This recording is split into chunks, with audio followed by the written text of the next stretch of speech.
kemudian teman-teman kami dari kelompok 9 akan menjelaskan apa itu imunitas.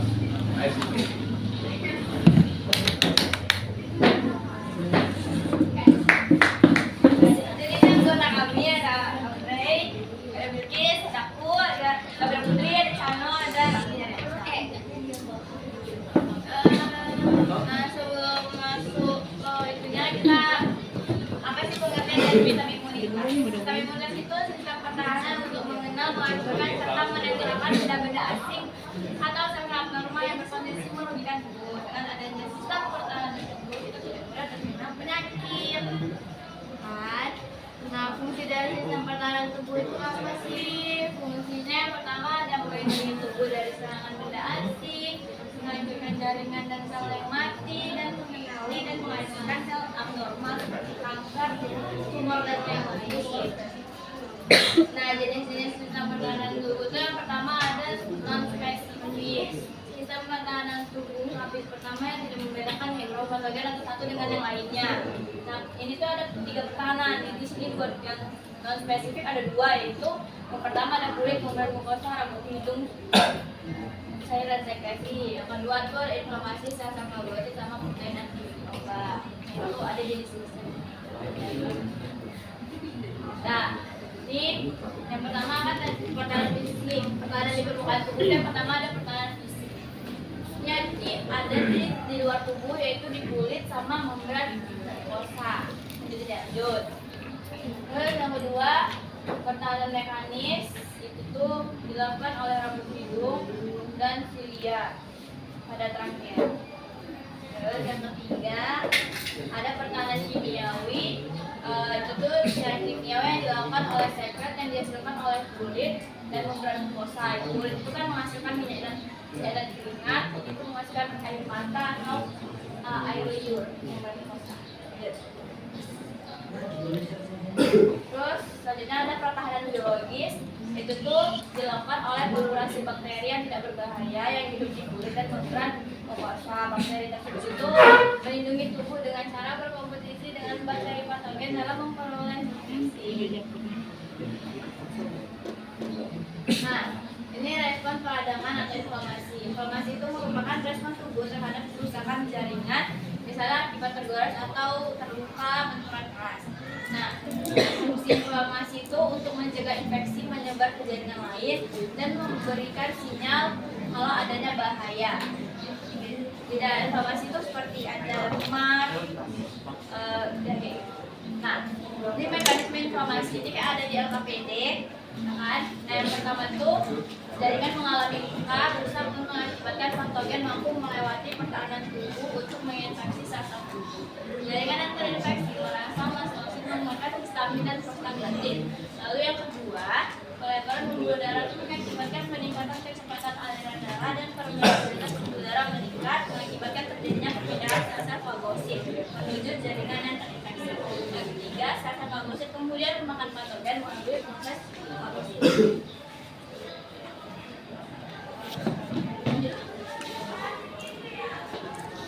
Selanjutnya, fagositosis, mekanisme pertahanan yang dilakukan oleh sel-sel fagosit dengan jalan mencerna mikroba atau benda asing.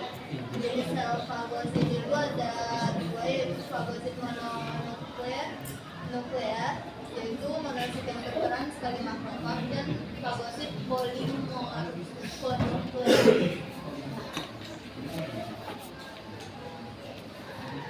Fagosit polinuklear itu ada yang terampil berperan dalam memakan fagositosis bakteri dan bunyi patogen itu di awal infeksi. Lalu ada eosinofil berperan dalam melawan parasit besar, contohnya cacing helminthus. Lalu ada basofil berperan dalam respon alergi dan inflamasi. Lalu ada limfosit alergi yang berfungsi melindungi tubuh dari infeksi virus atau bakteri. Mekanisme fagositosis yang pertama ada pengenalan atau perubahan partikel asing terdeteksi oleh sel-sel fagosit. Lalu ada pergerakan, sel fagosit bergerak menuju partikel tersebut. Lalu pelepatan, partikel tersebut akan melekat dengan reseptor pada membran sel fagosit. Lalu penekanan, membran sel fagosit akan menyelimuti seluruh membran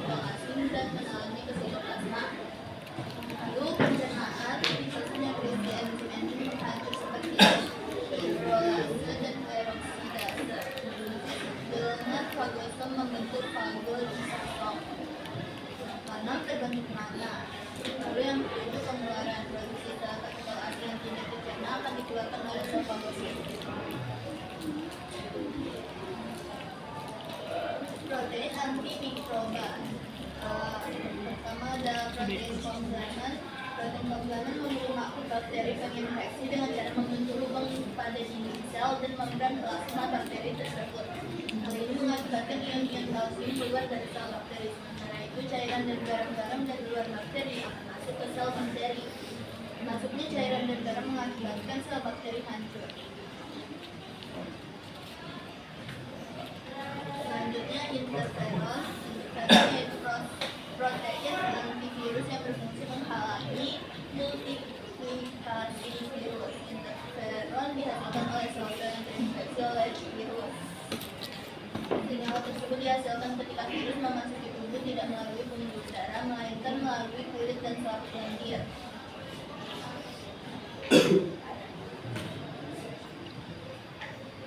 Pertahanan tubuh. Jenis-jenis sistem pertahanan tubuh yang sangat digunakan pada spesifik. Sistem kekebalan tubuh yang bekerja melawan patogen berhasil melewati sistem pertahanan tubuh non spesifik.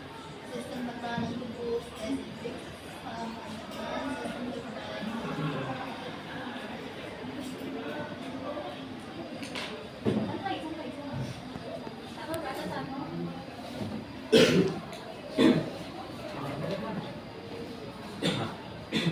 Patogen. Agen penginfeksi yang dapat menyebabkan penyakit. Ada 3 gambar di sini. Gambar pertama adalah virus, 2 bakteri, 3 antigen. Antigen itu molekul asing yang dapat dikenali oleh sistem imun. Jadi antigen ini dapat dikenali oleh sistem imun tubuh kita. Gambarnya seperti ini. Antibody, protein spesifik yang dihasilkan dari sistem imun untuk melawan antigen.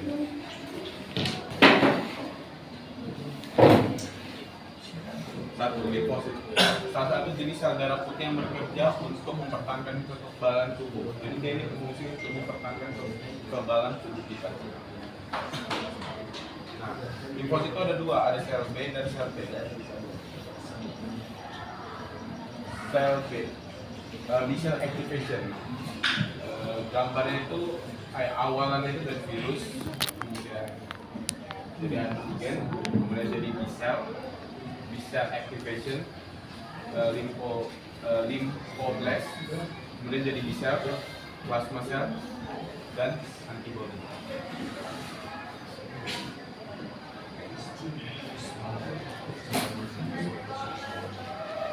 Jenis-jenis sel B, artinya sel B plasma yang berfungsi untuk membentuk antibody.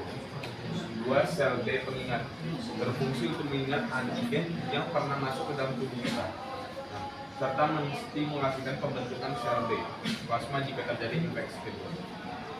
Sel B pembelah, berfungsi membentuk sel B plasma dan sel B pengingat.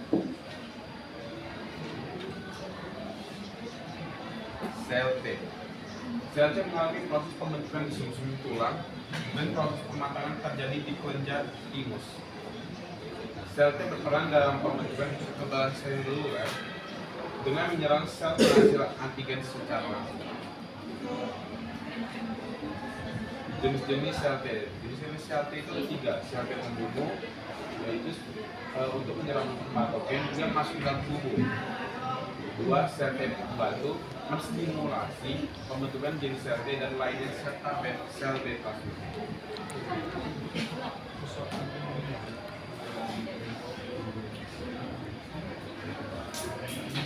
2, antibody disebut imunoglobulin karena berfungsi melindungi tubuh melalui proses kekebalan. Antibody akan dibentuk oleh tubuh ketika ada antigen yang masuk ke dalam tubuh. Struktur antibody tersusun atas 2 macam rantai polipeptida yang identik, yaitu 2 rantai yang ringan dan 2 rantai yang berat. Keempat rantai pada molekul antibody tersebut dapat dihubungkan satu sama lain oleh ikatan disulfida dan membentuk molekul seperti UV. Seperti gambar ini. Setiap lengan dari molekul tersebut memiliki tempat pengikatan antigen. Cara kerja antibody mengaktifasi antigen. Pertama, netralisasi, yaitu penempelan, menghalangi tempat pengikatan virus dan membungkus bakteri. Dua, presipitasi, yaitu mengendapkan antigen yang dapat dilakukan. Tiga, aglutinasi, yaitu pengumpulan. Empat, fiksasi komplement. Saat infeksi, protein komplement diaktifkan memicu aktivitas protein-protein berikutnya.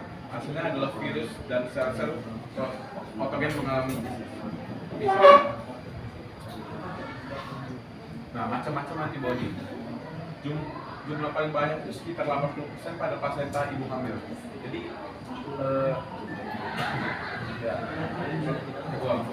melawan mikroorganisme terdapat di bagian luar tubuh dan epitelium tubuh. Contoh pada peanut, ASI, dan ludah. Antibodi pertama yang tiba di lokasi infeksi menetap di pembuluh darah, bantu memicu respon imunitas juga seperti di IgE, menyebabkan pelepasan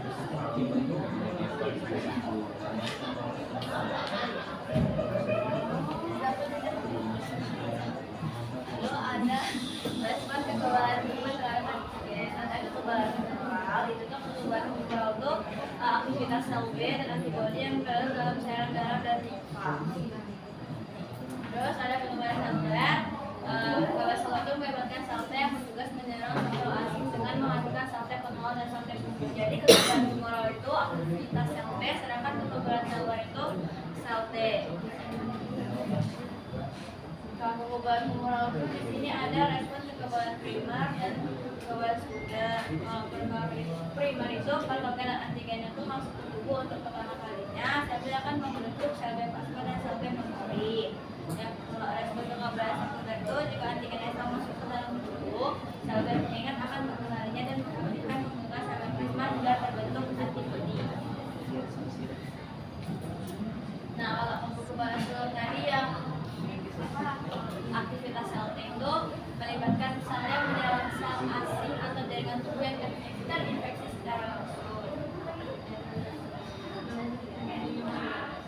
Nah, dari sisi imunitas ada kekebalan aktif. Yang pertama ada kekebalan aktif, diperoleh akibat kontak langsung dengan patogen sehingga tubuh mampu memproduksi antibodi sendiri. Ada alami, yaitu antibodi dibuat setelah terpapar infeksi, dan buatan itu antibodi dibuat setelah mendapatkan vaksinasi. Kalau kekebalan pasif itu jika antibodi diperoleh dari luar atau antibodi subunit dipindahkan ke individu lainnya. Alaminya itu antibodi yang ditransferkan dari ibu ke anak, misalnya menyusui. Kalau buatan itu seperti minum obat atau serum imun. Gangguan pada sistem imunitas yang pertama ada autoimun, penyakit yang terjadi akibat sistem kekebalan tubuh menyerang sel-sel sehat dalam tubuh itu sendiri. Jadi imunnya itu menyerang sel-sel yang sehat. Nah, itu tuh autoimun tuh biasanya tuh penyakitnya rematik, lupus, sama diabetes mellitus. Terus ada imunodefisiensi, suatu kondisi di mana kemampuan sistem imun untuk melawan penyakit dan infeksi itu mengalami gangguan dan melemah. Yaitu penyakitnya tuh misalnya defisiensi imunital dan AIDS. Yang ketiga ada hipersensitivitas atau alergi. Peningkatan sensitivitas atau reaktivitas terhadap antigen yang pernah dikenal sebelumnya, dengan lain tubuh kita ini akan menjadi lebih sensitif terhadap antigen tertentu. Jadi tidak ada alergi kalau